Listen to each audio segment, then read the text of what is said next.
Hola, jo primer vull presentar-me perquè no sóc una assídua d'aquests foros. Soc Rosa Ruiz, directora de qualitat del Consorci de Terrassa, i som d'aquestes organitzacions que tu has dit que ho tenim tot integrat i que per tant també estem atenent dependència. Jo volia fer un comentari primer sobre la diapositiva aquesta que em sembla espantar, de que hi ha menys pràctiques basades en evidència en l'atenció geriàtrica. Jo crec que hi ha un factor que distorsiona aquesta mesura i és l'infraregistre. És a dir, als hospitals d'aguts, l'atenció primària des de fa molts anys, és a dir, tota la que és atenció més a població més jove, menys dependent, menys geriàtrica, han disposat des de fa molts més anys de sistemes d'informació i de registre que ha permès treure resultats i treure conclusions. Com deia aquí el company, en l'àmbit de les dependències ja ho estàvem en l'àmbit sociosanitari i hem millorat molt, però en l'àmbit de les dependències tenim una deficiència molt important en quant a sistemes d'informació. I per tant, moltes de les activitats de bona pràctica que s'estan fent són difícilment evidenciables per no tenir la recollida de dades d'una manera sistematitzada. I per tant, quan tu vas a extreure conclusions, si no tens evidències clares, pot esbiaixar el resultat de la comparació. Aquesta és una aportació que crec que pot ser d'això important. I després volia plantejar-te una qüestió a tu, Pilar, que és quan has parlat dels elements externs que ens ajuden a la millora de la qualitat. I has esmentat l'acreditació, els contractes del CatSalut. En aquest tema que s'ha avançat molt aquest darrer any amb sociosanitari i salut mental, nosaltres hem participat en les proves pilot, s'han adequat molt a la realitat de tots els tipus de centre, però després ens trobem en que quan surten els indicadors, a més, abans has dit, hem de tenir pocs indicadors i que et serveixin per coses. No ens hem de perdre en tenir 10.000 resultats. I moltes vegades et sorprens perquè les mateixes administracions externes t'estan demanant resultats de manera diferent per un mateix problema de salut, de forma que t'estan obligant a crear noves maneres de mesurar coses, moltes vegades palito a palito perquè els sistemes d'informació no ho permeten, amb la qual cosa poc marge ens queda a les organitzacions per fer els nostres propis desenvolupament d'indicadors de resultats amb qualitat, sobretot amb la part més assistencial. Llavors voldria escoltar una mica la teva opinió en aquest tema. Comencem pel primer, amb relació a la enginyeria dels registres. Enginyeria dels registres. Ara hem de pensar molt bé, o sigui, hem d'agafar tot el que... Consell pràctic, agafem tot el que estem registrant. Qui ho està registrant? Cada quan? O sigui, analitzem quina informació tenim, perquè cada registre vol dir temps darrere i cada cosa que estic fent deixo de fer una altra. O sigui, si el faig és perquè el tinc, correcte? Per tant, enginyeria del registre vol dir agafar tot el que una persona, o sigui, agafem per tipologia d'usuaris o per tipologia, o sigui, en funció del que sigui més pràctic, de les dues maneres. Analitzem tota la informació que aquest usuari per aquella patologia, per aquella situació, per aquella condició.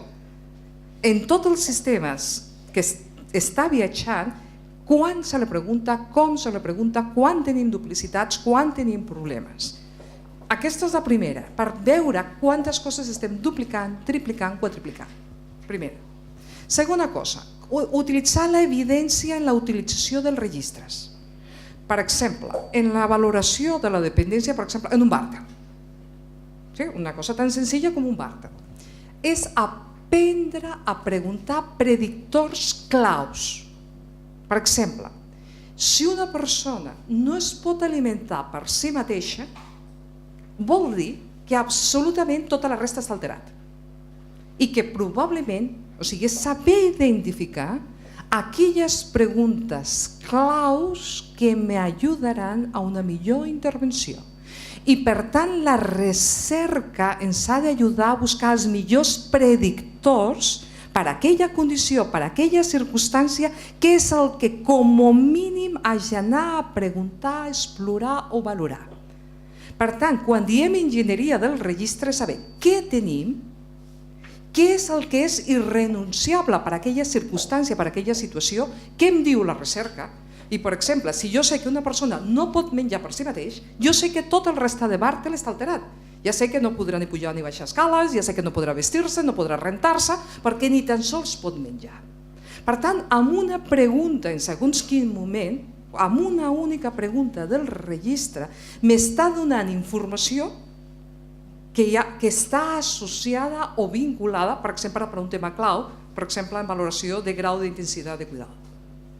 El que estem tractant de fer és traspassar el que diu la recerca a la pràctica real per tenir quins són els registres mínims indispensables que tenim, quan s'avaluarà, qui ho avaluarà per evitar duplicitats. I en aquest treball de xarxa, i com ens parlem entre administracions i com compartim aquella informació, perquè si ve el metge aquí a la meva residència i és el de l'ACDOM i s'emporta tota la seva valoració de la residència quan va a la primària. I tota aquesta informació clau per poder atendre aquella persona en situació de dependència no queda, per exemple, i hem de tornar-la a repetir. Doncs, per tant, primera cosa important és convidar, per dir-ho d'alguna manera col·loquialment, a la enginyeria del registre. Què necessitem, de quina manera, com es recollirà, què és irrenunciable, en funció de la circumstància i la condició. I és invitar, com a mínim, vosaltres a casa vostra veu el vostre llistat, feu un inventari del que estem preguntant i qui ho pregunta. Dic, escolta, és que estem preguntant 5 vegades. Mireu, vosaltres. Segona, el tema dels indicadors. El tema dels indicadors és un tema viu i en evolució. El que sí aconsellem és que cada organització hi hagi algú darrere que integri tota la informació que s'està recollint. Perquè a vegades és impressionant la quantitat de dades que ens estan demanant. Això em demanen des de CatSalut, això em demanen concretament des de la regió, això em demanen des del meu ajuntament, o això m'ho demanen des del Departament d'Acció Social, des del Departament de Benestar i Família, això m'ho demanen des de... Per tant, és fonamental tenir un sistema articulat. I recordeu una de les preguntes, quines d'aquestes tinc, perquè haig de donar resposta, i tinc un sistema doble o no d'explotació. Per tant, concretament, cada persona, per cada departament tindrà els seus indicadors claus. Però de tot el que demana, pot ser que em demanin 30, 40, 50 o 100 indicadors, però aquella persona, en el seu lloc de treball, en el seu procés de presa de decisions, té indicadors que moltes vegades són agrupats en funció dels llocs de l'organització. Algú està darrere vetllant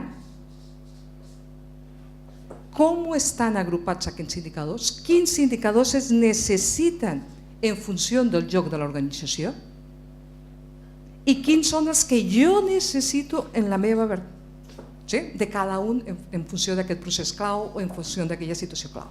Per tant, els indicadors requereixen una mirada metodològica, una mirada crítica a què dono i que estiguin articulats i integrats.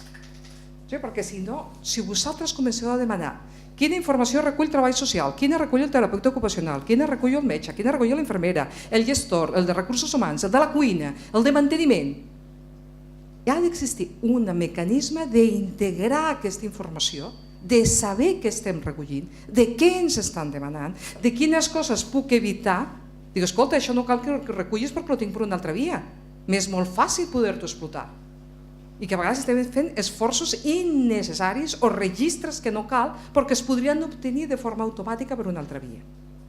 Per tant, és una invitació a revisar els teus indicadors I aquests 10 que tu necessites són aquelles 10, 15 o 20 que tu necessites en funció del teu càrrec, en funció del lloc de treball. I qui gestiona sistemes d'informació i sistemes de gestió de la qualitat, sí que hi ha un sistema de visió integrada de tota l'organització per saber quins indicadors necessites per poder atendre millor, o quins indicadors necessito per poder gestionar millor, o quins indicadors necessito per prendre decisions. No hi ha única resposta perquè són instruments vius. I l'última era el tema de l'acreditació. Avui us agradaria dir-vos més coses i demano disculpes. Era un tema que li comentava a la Roser abans de començar. Estem en un moment de canvi en les nostres administracions a nivell intern que m'agradaria dir-vos més coses concretes d'acreditació de sistemes de dependència, de sistemes de canvi, però estem en aquest sistema de no cal que repeteixi. Per tant, jo demano disculpes perquè m'agradaria dir-vos coses molt més concretes. Puc dir-vos com estava abans de terminar la legislatura i era en aquest procés de canvi, com està. O sigui que quasi necessitarem una sessió 2 per dir-vos, escolta, l'acreditació sociosanitari, que hi ha una acreditació sociosanitari, estan penjats els estàndards per revisió, perquè s'ho mirin, perquè hi ha una invitació a l'autoavaluació, però pot ser que finalment siguin aquests, però estan penjats per aquesta mirar-nos. Com es farà l'acreditació dels sociosanitaris? Està pendent que es desenvolupi la part de l'ordre que ho hagi de dir com es farà. Per tant, ara no us puc dir res més. Allò que abans de venir aquí a parlar amb vosaltres, truco al sociosanitari, què puc dir? O sigui, què us puc dir? O sigui, la invitació, per exemple, a revisar els estàndards de sociosanitari, que s'han de mirar, que s'han d'aprovar i que s'ha de sortir un ordre. Per tant, no em puc avançar i em sabia greu. O sigui, abans d'estar amb vosaltres, dic, us vull demanar disculpes. En aquest sentit, dic, us vull donar més informació, però en aquest moment és la situació que hi ha de que quan arriba el govern ha de fer-se encàrrec dels projectes que en té. I per tant, ara és una miqueta prematur per dir-vos això quedarà d'aquesta manera. Què tenim? Estan penjats els de sociosanitari, els estàndards com a estàndards estan penjats i per tant sí que és un element de la reflexió. I el paraigües que té aquests estàndards és l'FQM, però un FQM que ja té continguts propis de dispositius i de serveis sociosanitaris. Perquè no és un FQM tal qual. Allò que deia, m'han portat el manual de l'FQM sota el braç, perquè un FQM necessita per la part assistencial tenir continguts específics del sector. Un FQM a seques, con criteris, subcriteris, que està feta per la SEAT, per la Renault, per a qualsevol empresa, si no treballo continguts específics, pels assistencials o pel professional d'atenció directa, queda en una intel·lèquia no fàcilment abordable. Per tant, és un encert, per exemple, que sota un paraigües de FQM hagi continguts en processos claus vinculats a l'atenció a les persones o en l'àmbit de salut mental. Correcte? Per tant, l'FQM dona excel·lents pràctiques de gestió. A les seques, o sigui, l'FQM com a model dona excel·lents pràctiques de gestió. Però, en aquest cas, l'acreditació ja té continguts específics. Per exemple, es valora el dolor o no es valora el dolor? O quan es pregunta, això no pregunta un FQM estàndard. Aquest és un FQM adaptat als serveis sociosanitaris o de l'àmbit de salut mental. El mateix en l'àmbit de serveis socials. En aquest mateix és un procés de construcció, de debat intern, de quin tipus de model, de quin enfocament i ha de sortir. D'acord, però aquesta encara està en aquest, o sigui, ha sortit del model, que el que era el model per l'acreditació del sistema de serveis socials. Ara falta la segona part, és el desplegament de l'ordre, en què digui quins són aquests estàndards específics sota aquest paraigües, que el desenvolupa o que el treballa i que tenia aquests dos grans apartats, el de garantia de la prestació de serveis, que ho fan més des de la part d'inspecció, o la part que es pugui fer de les iniciatives per la millora de la qualitat.